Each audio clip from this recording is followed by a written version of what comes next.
of the big ones, and this is for any sighted individual, you treat that patient, in the case of an OT, you treat that patient like a person.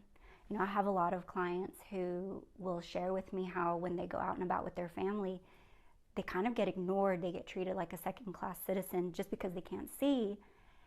It's very discouraging. It's very disheartening. So number one, treat your patient like a person, an intelligent, capable person, right?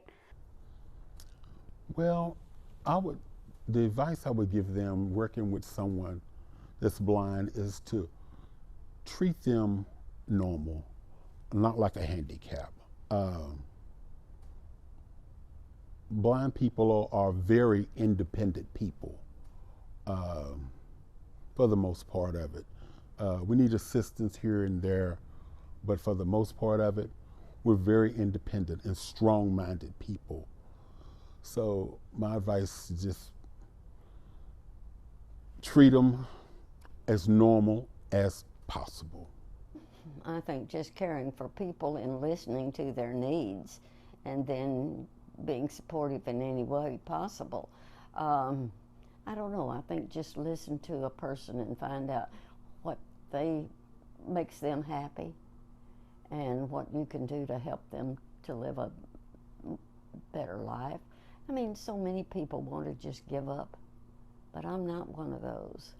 And I hope that more people will, be stubborn like me and not let it get you down. Ooh, I feel like the one thing that I've learned is that don't underestimate them. They can do so much more than you could ever imagine, or that they could ever imagine. I have seen individuals who are doing coding and making making video games more accessible, living on their own, crossing the busiest intersections on their own independently, and they're blind. And watching this, I get really nervous, or even encouraged in the same time. I'm like, wow, they're able to do all of this. So one thing is definitely don't ever underestimate them. They can do so much more than you can think, for sure. And I think also to make sure that you always talk directly to the person you're talking with. Please don't talk to their companions. I know that some of the misconception is that they might not understand you or can't hear you, which is always interesting to me, that people assume that just because somebody lost their sight that you have to shout at them. We see that often, but just talk directly. Be very personal. They're exactly like everybody else. And I think repetition, you may think, well, this is boring, but the more you do a thing, the more it becomes part of you and it's easier for you. Mm-hmm. So, I think just being genuine in your talking to people, you can tell when a person isn't really interested. And I think maybe because I can't see, I'm more aware of things like that. So, be honest, be caring, and let it go from there. I think one big thing I'm still learning is being in the gray area of helping too much or letting them do it on their own. So you don't want to assume they need help, or you don't want to just do it for them. As occupational therapists, we're trying to help them maximize their independence. So you want them to do as much as they can for their own or for themselves. But also on the other end of things, you want to make sure that they're doing as much as they can on their own. They might mess up a few times. They might find it challenging at first, but really encouraging them and making sure that they're trying different strategies and still working through it is really important. And that's with any population you work with. You want to make sure you're in that gray area of not helping too much, but also giving them the chance to do it themselves. That's something I definitely learned throughout my time here. And then following that, a lot of my clients have a very difficult relationship with medical personnel. There is this, medical personnel, and you have to have all this knowledge in your field, which is fantastic. I want my OTs and my doctors and all that. I want you to be educated. But it kind of develops into a very clinical approach to a person. And so you forget to make that connection with your patient. and I think it hits the visually impaired community more. You know, one, the whole you're treated as a second-class citizen, but also a lot of our interactions with each other, we're a sighted world. We live in a sighted world. There's a lot of body language and visual cues that we make with each other that get lost if one individual cannot participate in receiving those visual cues and like the looks and things like that. And it makes it more difficult to connect and build that relationship with a person, with your patient. So those are kind of the two big things. Treat your patient as a person, and slow down and take the time to talk to them. Describe, be descriptive in what's going on in the room. If you're stepping in the room, if you're stepping out of the room, if you're moving things in the room, if you're thinking, you're like, give me a minute, I'm gonna think real quick, or give me a minute, I'm gonna type.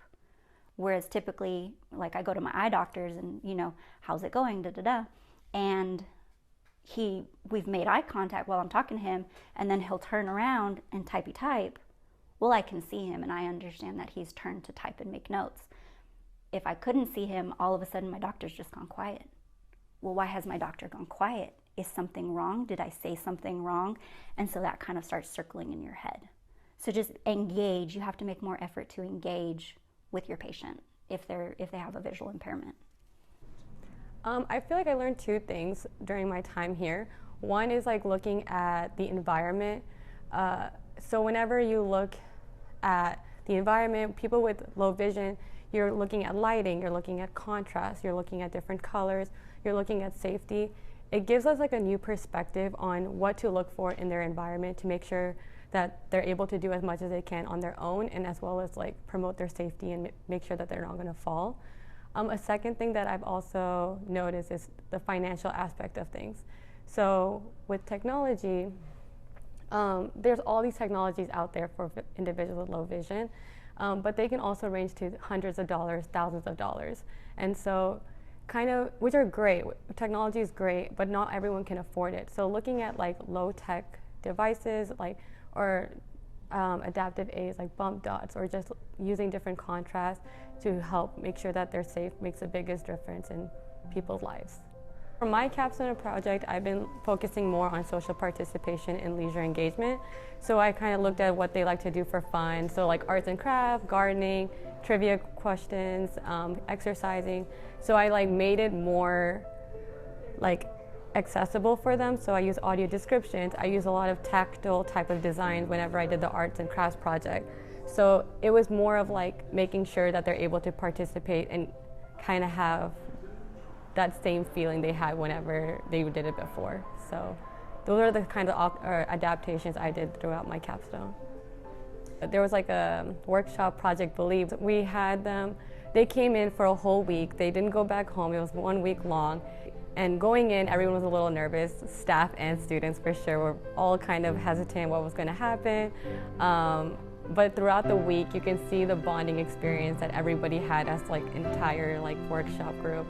And during the day, we like taught them like different like career options, different colleges, looking into majors, job interviewing, job shadowing, things like that.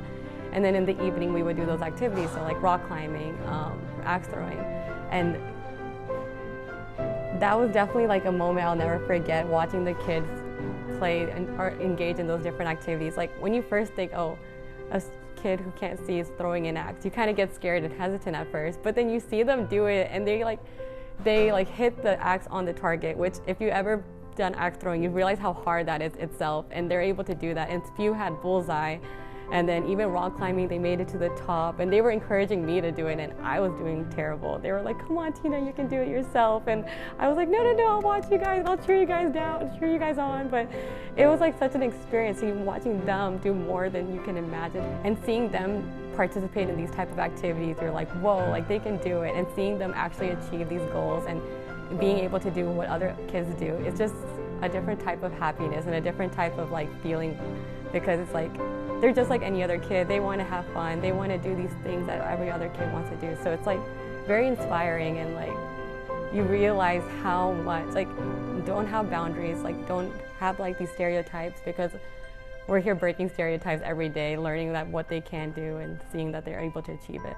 I think that's like one of the biggest things I've just learned throughout this capstone experience is like, yeah, like give them the opportunity to do it, learn how to work through it, and get them to be successful. That's like one big thing I've learned throughout this entire capstone experience for sure.